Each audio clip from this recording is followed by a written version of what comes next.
Hey there folks, and welcome back to another set of evaluations, and this time we're going to look at aftershaves. And there's one thing I want to make clear. As in the last video, I haven't bought aftershaves for months. I haven't bought a new aftershave since May or June of 2015. So these reviews are from the first half of 2015 and backwards, 2014, 2013, 2012, and so on. So please take that into consideration. There may be products out there now that are better, or these have changed potentially, so take this with a grain of salt. Also, I want to call to your attention my use case for aftershave, which is very, very important in my estimation. I like an alcohol-based aftershave. For me, it's essential. My skin tends to run a little bit on the oily side, and for me, the alcohol just seems to mitigate that somewhat. Now, I know everybody has their feelings about whether alcohol is good, whether it's bad. We know at least it's an antiseptic, so it helps, sort of clean things up after the shave, make sure there's, no, not a lot of germs or infective type material. So for that purpose, it's good. Others say it's bad for your skin. For me, I'm not looking for moisturizing, conditioning, aloe, all these other. I'm looking for fragrance. I'm looking for longevity of the aftershave, and I'm looking for alcohol that performs that antiseptic role, and for me, sort of mitigates some of that oiliness of skin. So please understand when I make my selections, it's with that in mind. If your skin runs dry and alcohol bothers you, these are not going to most likely be the best choices for you. But I encourage you to try one and see maybe it does work well. So please just keep that in mind and ignore the dogs that are running back and forth. But you see, that's what you get with me, just real. I am who I am. The dogs run, they bark, you'll hear cars, ambulance maybe, there's no telling. And first on my list, and for my money, one of the best aftershaves, if not the best aftershave brand currently made today, Phoenix. Now this, I think, has the old How to Grow a Mustache label on it, but this is Phoenix. These aftershaves are wonderful, and I have always said to people privately, I always felt the Phoenix aftershave was really where it was at in terms of Phoenix products. I just think they are wonderful. This one, for example, if you put it on in the morning, you're going to smell it well up into the late afternoon, evening, sometimes even later. Some of them you can smell 12 or more hours. For me, that's a good thing because I don't double up on cologne. So I use this as not only an aftershave, but a cologne. I believe he has alcohol in this. It has alum. My skin, feels very good after I use a Phoenix aftershave. So for me, this is a top tier, maybe the best of all the ones I'm going to show you. And I think I have 6 in my top tier, and then I'll get to tier 2 of my selections. This is a great value. A little goes a long way. Phoenix top-notch aftershave. And by the way, that is not in any way, my selection of that is not an apology for Phoenix falling to the second tier of the soaps, because I got a lot of emails saying, oh man, Phoenix should have been number 1. And for you guys, it probably was. For me, it was not. I strongly and truly believe that Phoenix is an outstanding and excellent aftershave. So no apologies for that, or no apologies for my second tier ranking of the soap. However, I am going to try 3.0, so stay tuned for that. All right, let's carry on here. Next on my list, Folsom & Company. This one happens to be Shambhala, the favorite of the inspector. It's great. The ingredients are light. It's your fragrance, alcohol, and so on. But it hits the spot for me. I find it hangs around. I love their scents. And for me, this is a top tier aftershave for my use case. Folsom & Company. Good stuff, in my estimation. Next on the list, Razor Rock, and sadly this has been discontinued. Don Marco. I probably should shed a tear because I really, really love the scent. Joe, bring it back. People want it.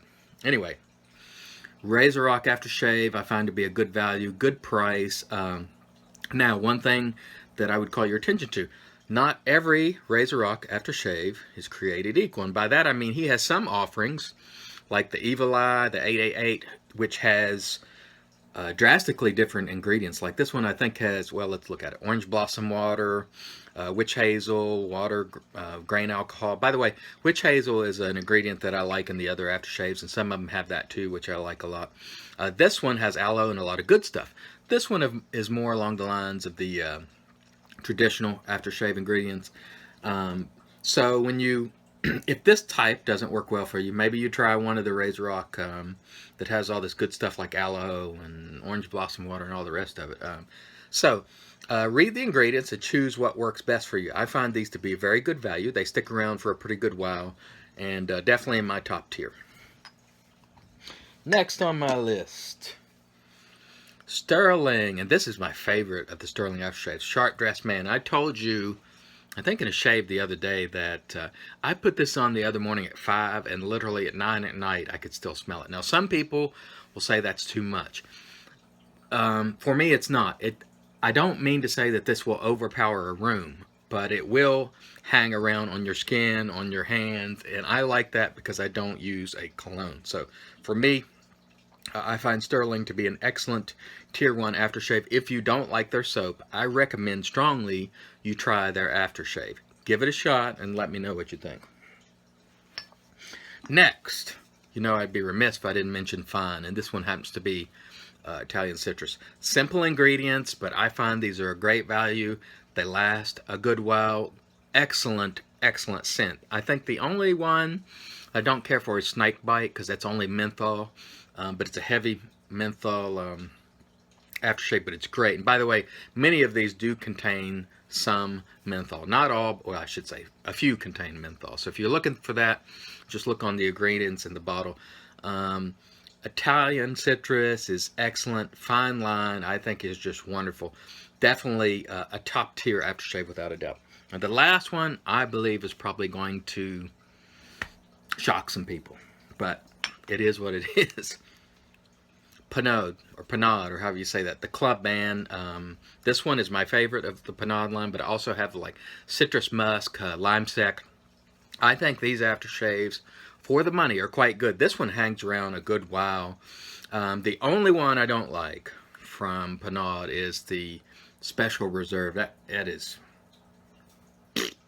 I don't like it at all. It smells like dead something or other. You use whatever term you want for something that you don't like the smell of, disgusting, and that's what Special Reserve is. But for Clubman, for Lime Sec, for Italian Citrus Musk, I think it's called, I find them to be great for the money, and a lot of times you can pick these up in your drugstore. This, to me, for my use case, is a top tier aftershave just because it hits the spot every single time. I will never be without Clubman in particular. I think is excellent. All right, so let me step away for just a moment, and I'll come back and bring in the Tier 2 aftershaves. Stand by. All right, so we're back with Tier 2. And Tier 2 aftershaves for me are ones that I just think are slightly behind the ones that I just showed you. Either they don't hang around as long, they don't have alcohol, there's something about them that I don't find quite as good as Tier 1. Now, again, the margin is very slim between Tier 1 and Tier 2, but these are sort of my second favorite, second level go-to aftershaves, and these are not all artisan, by the way. And we start with Floyd, and I'm talking this particular one, Floyd Blue, and the other one, which I can't think of the name of off the top of my head. Very good aftershave. I like this one the best. I believe this is black, if I'm not mistaken. It hangs around a pretty good while, but I found that the Floyd Blue and the other one, which is orange, which I can't think of the name of, they did not hang around very long, so I got rid of them. This, in my opinion, is the best of the group. It is a very good, classy aftershave. In my opinion, it's the best of the Floyds. So Floyd, for me, Tier 2. Taylor of Old Bond Street. This one happens to be number 74, Victorian Lime. Pretty good aftershave. Hangs around a good while. I like the scent of this. I really love their sandalwood aftershave. I think it's excellent. It lasts a very good long time. But as a brand, and when you consider the cost, this for me lands in Tier 2. It's just a little less desirable for me than the ones that I mentioned in Tier 1. This aftershave here has one of the best scents and one of my favorite scents of all time, but it doesn't hang around and it drives me nuts. Perazzo Green. I love the scent of this aftershave. Artisans, if you can produce this type of scent in a long-lasting formula, I want it. Let me pay you for it because I want it, because I love this scent. I love the menthol in it. It is a tier 1 aftershave, apart from the fact that it doesn't last any time flat. And I'm also going to mention another aftershave that I don't have here, Spike. Leroy didn't like the Perazzo Green, evidently. Spike or Spike.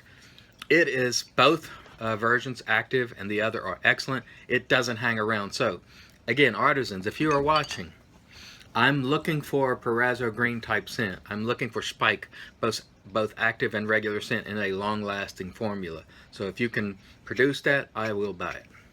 Great aftershave, just doesn't stick around, sadly. Next on my list, we'll get to a few artisans here. Katie's Bubbles, which was among my top soaps.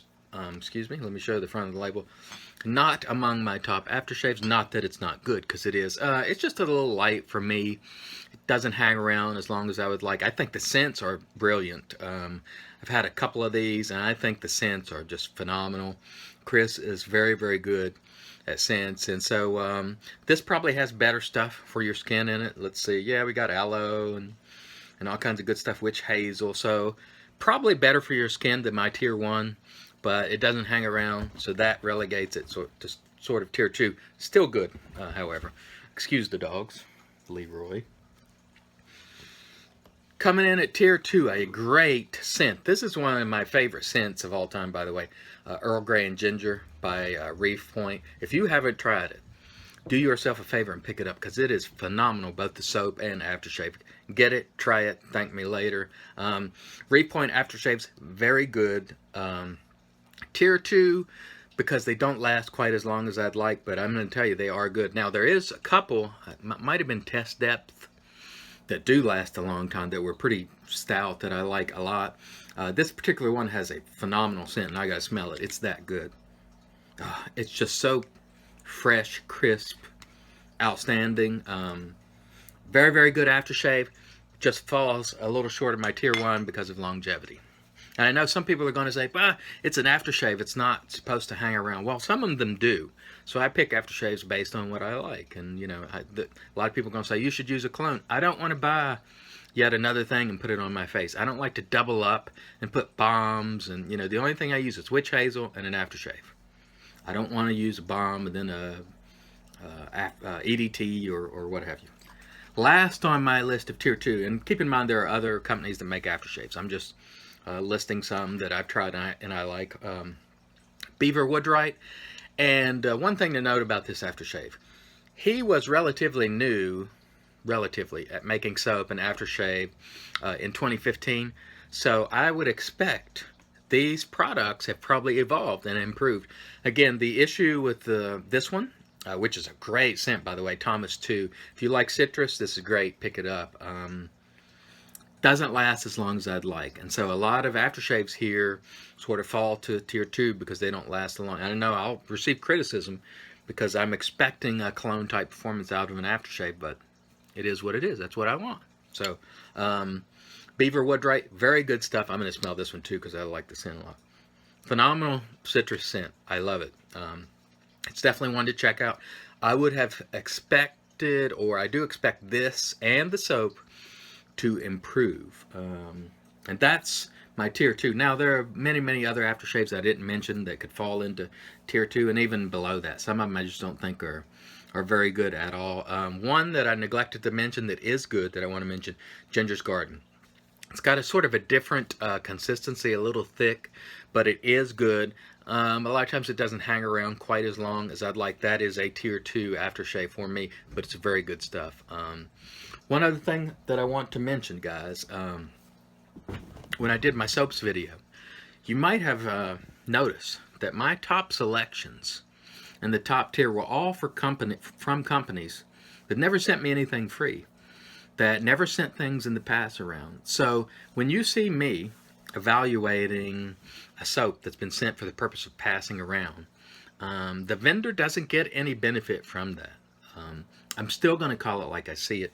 And even in this case, my top tier aftershaves, there's none of those that have been given to me or I've received freebies from those companies or pass arounds. I don't like to call it freebies because I pass these things around. I don't like to keep them for myself. I have received a few gifts, in my time where they've said, hey, I just want you to have this, thank you.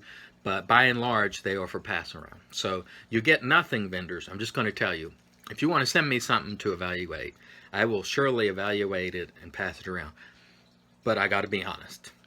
You're not going to get any benefit from it in terms of me talking it up. I'm not going to sell it for you. If it's good, I'm going to say so. If it's not so good, I'm going to say so. So, there's a risk involved with that. And I'm going to send it to other people, and they may like it or they may not. That's something I really want to emphasize, because there are always people who come around and go, oh, they sent you this and that, so you're in the tank. No, absolutely not. And by these listings, it pretty much affirms that. My top products as of 2015, none of them were pass around products or products that were sent for evaluation. So, if you're a vendor, you might get some publicity. We might talk about your product, but you're not going to get a favorable mention just for the sake of sending it. And, I think that pretty much goes without saying, but, people will always accuse others of being on the take, which is not the case, unfortunately. All right, guys, I want to thank you.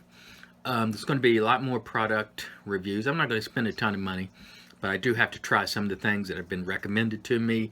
Mr. Rudman the other day told me I need to try Phoenix 3.0, Mickey Lee. So, I'm going to buy some of those things, but I'm not going to be going hog wild. I just can't spend that kind of money. It's just not something I can sustain. No single person can stay on top of all these products anymore. There are just too many. It's too costly. I can't do it. I would love to do it, just can't do it. With that, I want to thank you once again for time you can't get back. It is really important to me. And again, I want to say the comments will be open for this video. However, if you want a response, email me here at tsevangelist@live.com, tsevangelist@live.com. I will respond to you if you email me. The comments will be open for you guys to talk back and forth. I'll probably look at them, but likely not respond. Again, response via email if you want one. Thanks as always for watching. You guys have a wonderful day.